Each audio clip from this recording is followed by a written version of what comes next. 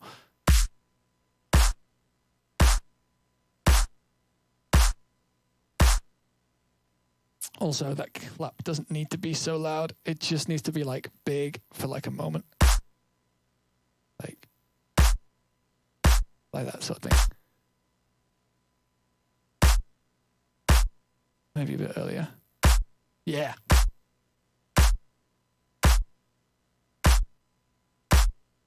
All right. So let's mix this down again. Oh, shit. Oh, no, we're good. Right. So, we're going to start with the kick and the... Whoa. So we're going to start with the kick and the bass sounds. And we're going to multi-band everything together at the end, and then that's how this track's going to be left today. I'm also going to save it in case I change my mind on this, but I'm going to, I'm going to save this as... Logic may freak out right now, but whatever. Save as... No limb. Once that's done that... Oh, are we happy? Did Logic just do that instantly? No, there we go. Of course.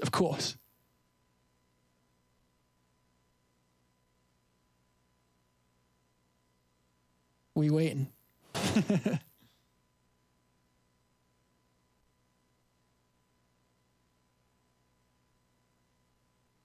I'm not switching songs. I'm saving it as right now so that I can do some pretty destructive things to all of the elements we already have. If this doesn't work in a second, I'll force quit. It saved it. Logic does this sometimes when you say, "Oh, well done, Logic." No, I'm deleting all the channels we're not actually using, like the ones that are muted. And then I'm gonna mix this down again, but without any of the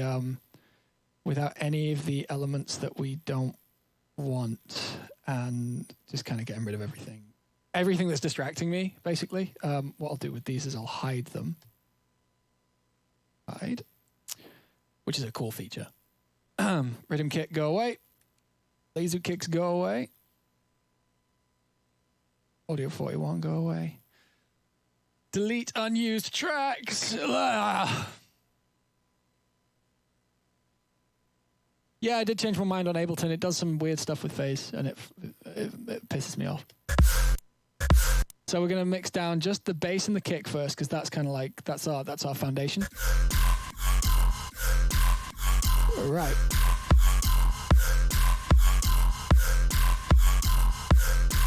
To me, that sounds like we actually want to EQ this a bit.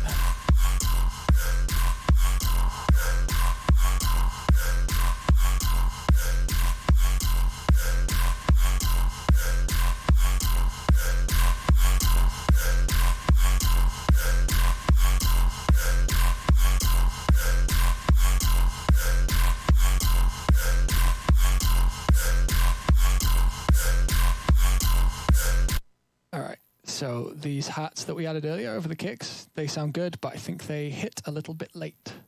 They wanted to be...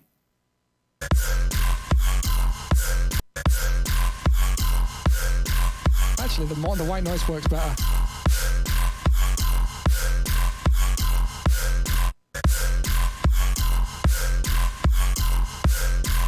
So, let me just check the sides.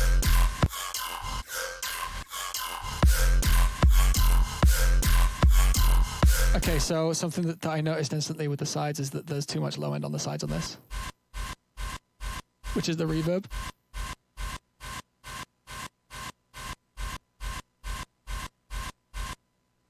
Cool. Oh yeah, also we got reverb on our sub today. Did you notice? It's a meme, but sometimes it works. Right.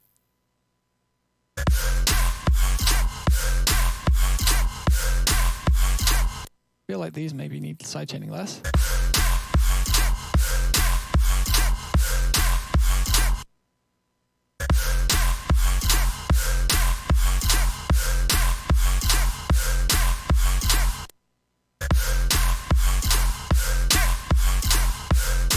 These need fading in. And bringing up here with the other hat. I'm gonna get rid of that. What is that? Is that this? Yeah, it's this. Right. Let's get the clap mixed. Okay, it's too short now. It needs pitching up, I think.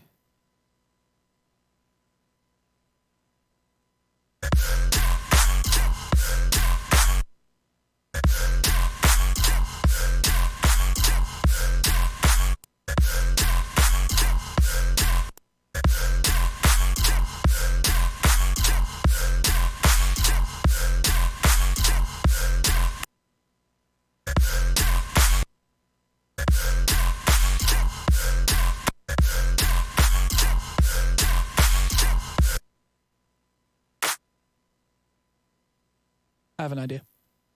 So this is something I've done a few times before, where what you do is you grab like, so if you're doing like a clap that kind of flams slightly into your kick, the beginning of it, the bit before the kick, like the sort of thing, take all your high end out of it, and it kind of feels like it's opening up. It feels like it opens up into that. And like it might sound like you've lost that transient, but you're getting the transient out of the kick, so. But I also need to do this first, probably. Didn't work as well as I thought it would, that. Usually that works. What about pitching that back up? Okay, somewhere in between, maybe.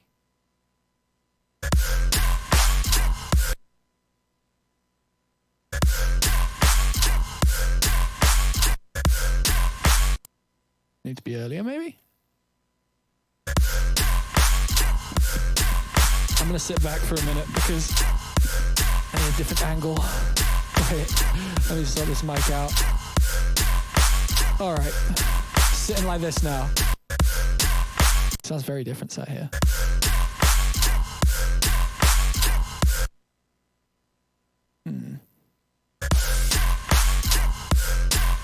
Maybe a different clap. Oh, maybe we don't want to distort it so much. This is basically the same clap, but not distorted. It's not from actual Miss You. It's from a track I made before Miss You that was also called Miss You. I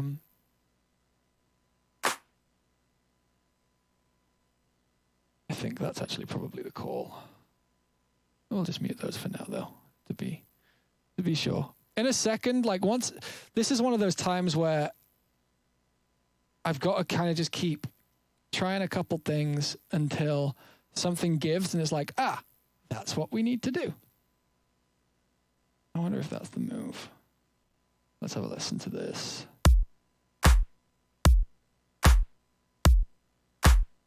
Okay, is that better or is this better? That's better.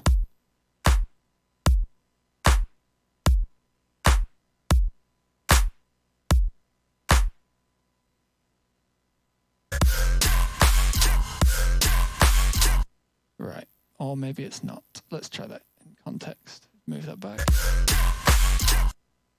Okay. Oh, this needs just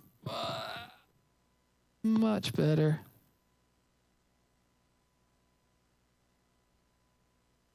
Yeah, tiny little differences. I mean, these speakers I use are stupid good too. So like I notice every little thing that changes.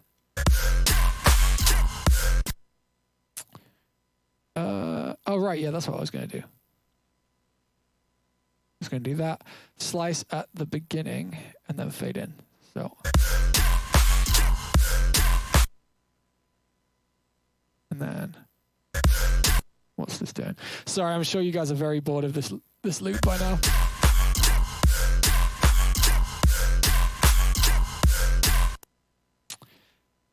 I think I'm going to get back that snare we had originally. But pitch it down, of course. And get like just its mid. Whoa, that's a different snare. Lovely.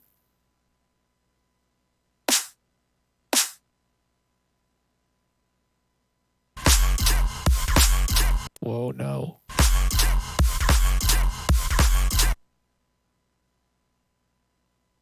And then tail.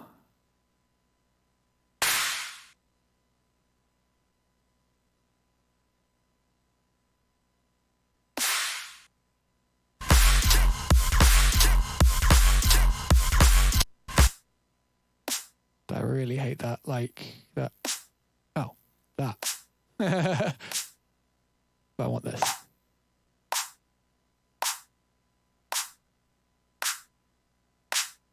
Lovely.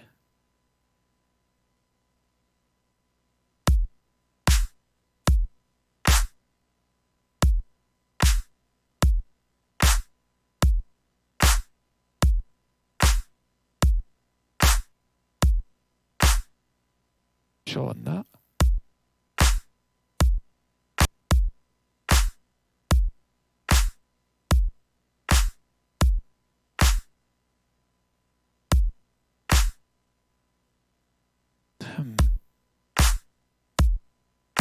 Don't want that.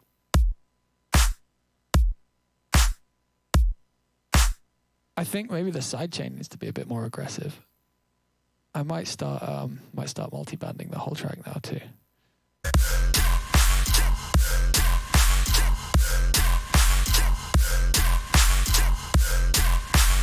Let's do that. Let's multi-band.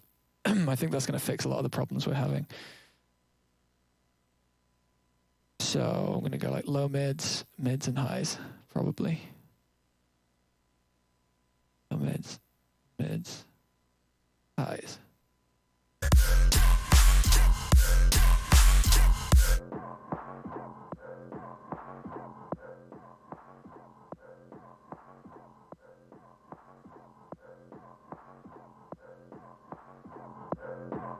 So I'm just trying to like roughly level match the original because I like the general fit of the track. Oh, undo.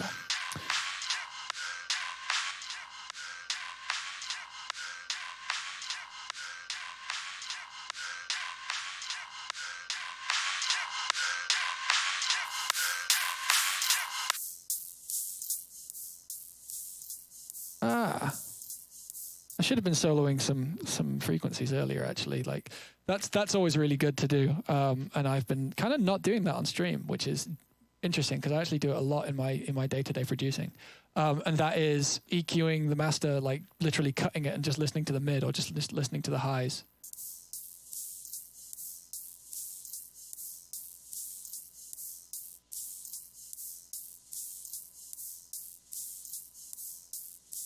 You get a lot of groove out of your high end, you know.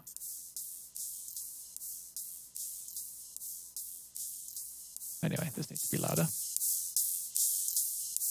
Okay, we're done with that. In theory, this should sound kind of cool. Yeah, it's getting there.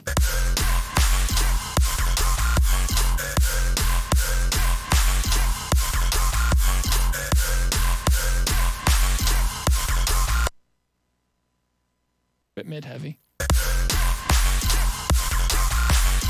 Bit heavy on the transients too. God, that compressor foot didn't work.